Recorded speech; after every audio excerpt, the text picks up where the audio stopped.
महाराष्ट्र और झारखंड विधानसभा चुनाव के लिए बीजेपी पार्टी अपनी प्रचार और जो रैली किए हैं उससे ये लगता है कि बीजेपी पार्टी दोनों ही राज्य की जनता को ध्यान केवल नारे की ओर खींचने का प्रयास किए हैं। बीजेपी पार्टी जो अपनी संकल्प पत्र जारी किए हैं और उसमें जनता के विकास के लिए जो बात किए हैं उसको भी बीजेपी पार्टी अपनी चुनावी रैली में बहुत कम उठाते हुए देखे हैं। बात किए हैं उस पर लेकिन बहुत कम। उससे ज़्यादा बीजेपी पार्टी है जो जनता को नारे की ओर ध्यान खींचने का प्रयास किए हैं और महाराष्ट्र और झारखंड विधानसभा चुनाव में केवल बीजेपी पार्टी नारे ही लगाते चल गए हैं। योगी आदित्यनाथ का जो नारा इस बार की चुनावी रैली में जिस प्रकार जोर पकड़ा है वो तो चुनावी रिजल्ट आने के बाद ही पता चलेगा कि क्या योगी आदित्यनाथ की नारा काम कर गए हैं या फिर प्रधानमंत्री मोदी का नारा काम कर गया दोनों ही राज्य के विधानसभा चुनाव में।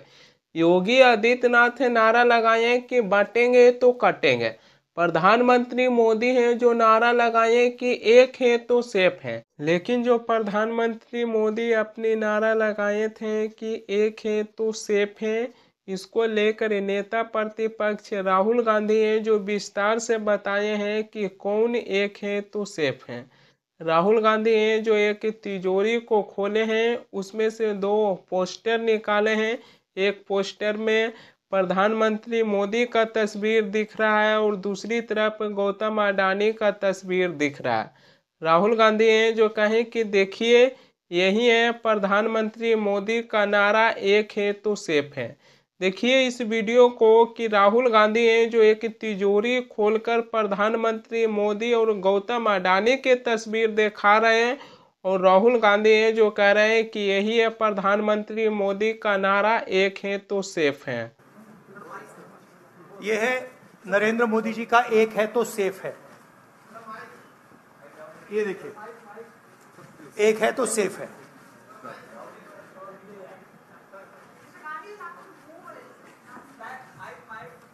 ओ भी ये इसमें एक है तो सेफ है। ये नरेंद्र मोदी जी की महाराष्ट्र सरकार की स्ट्रेटेजी है। हम आपको ये दिखाना चाह रहे हैं। मुश्किल खुलता है ये पकड़िए। ये देखिए, एक है तो सेफ है, देख लीजिए। और ये स्ट्रैटेजी का लक्ष्य है, देखिए, एक है तो सेफ है। धारावी का मैप है, ये भी दिखा दीजिए। दूसरा पोस्टर दीजिए। ये एक लाख करोड़ रुपए का धंधा चल रहा है। ये आप देखिए, हमारे प्रधानमंत्री जी और अदानी जी एक साथ खड़े हैं, एक हैं तो सेफ हैं, और ये लक्ष्य है। तो उन्होंने अपना नारा दिया है, हम उनका थोड़ा नारे को आपको समझाना चाहते थे। राहुल गांधी आगे ये भी कहें कि एक है तो सेफ है, कौन है? एक अदानी जी सेफ हैं, प्रधानमंत्री मोदी सेफ हैं, गृह मंत्री अमित शाह सेफ हैं। सुनिए राहुल गांधी क्या कह रहे हैं। नहीं, उनका जो स्लोगन, मेन जो स्लोगन है एक है तो सेफ है, वो मैंने इतनी अच्छी तरह आपको दिखाया है, उसको समझाया है कि एक है तो सेफ है। एक कौन है? एक नरेंद्र मोदी जी हैं, अदानी जी हैं, अमित शाह जी हैं। सेफ है तो कौन सेफ है? अदानी जी सेफ हैं। कष्ट किसको होगा? धारावी की जनता को होगा। नुकसान किसका होगा? धारावी की जनता को होगा। जो हिंदुस्तान की स्मॉल और मीडियम इंडस्ट्रीज हैं, जिसका एक चिन्ह धारावी है, उसको एक व्यक्ति के लिए खत्म किया जा रहा है। तो लड़ाई यही है। नारा उन्होंने दिया, हमने आपको समझा दिया। इस इलेक्शन का नारा मोदी जी ने दिया है और बिल्कुल सही नारा है। एक है तो सेफ है। सवाल है सेफ कौन है, सेफ किसका है, एक कौन है, यह सवाल है।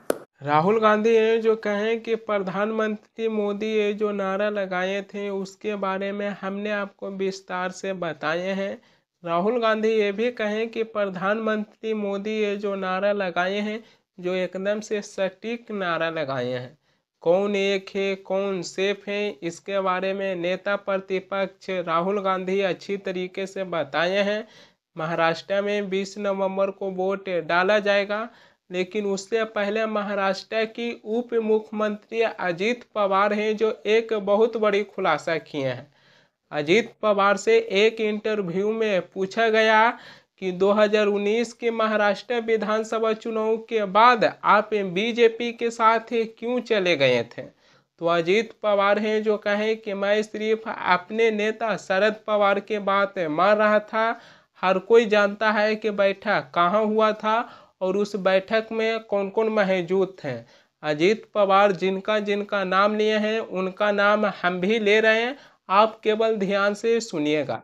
अजीत पवार हैं जो बताएं कि उस बैठक में गौतम अडानी भी मौजूद थे, गृह मंत्री अमित शाह भी मौजूद थे, देवेंद्र फडणवीस थे, प्रफुल्ल पटेल मौजूद थे, खुद अजीत पवार भी उस बैठक में मौजूद थे, शरद पवार भी उस बैठक में मौजूद थे।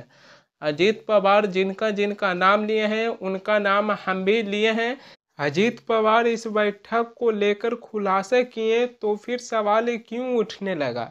ये सवाल यहाँ पर ही उठने लगा कि राजनेता की बैठक में उद्योगपति गौतम अडानी क्या कर रहे थे। जब राजनेता की बैठक होती है, मीटिंग होती है, तो वहाँ पर ही उद्योगपति गौतम अडानी क्या कर रहे थे। विपक्ष के नेता इसको एक बहुत बड़ी मुद्दा बनाए थे। विपक्ष के नेता ये सवाल उठाने लगे हैं कि महाराष्ट्र की जनता की चुनी हुई सरकार को गिराने में गौतम अडानी भी उस बैठक में मौजूद थे। ये खुलासा अजीत पवार किए थे। हालांकि बाद में अजीत पवार हैं जो अपनी बातों से मुकर गए हैं। अजीत पवार हैं जो कहें कि उस बैठक में गौतम अडानी मौजूद नहीं थे। एक बैठक उनकी गेस्ट हाउस में हुआ था जहां पर वो हम गौतम अडानी से मुलाकात किए थे। यानी कि अजीत पवार हैं जो पहले कहें कि गौतम अडानी उस बैठक में मौजूद थे, फिर उसके बाद अजीत पवार हैं जो कहें कि गौतम अडानी उस बैठक में मौजूद नहीं थे, अपनी बातों से मुकर गए। जब विपक्ष के नेता ये सवाल उठाना शुरू किए तब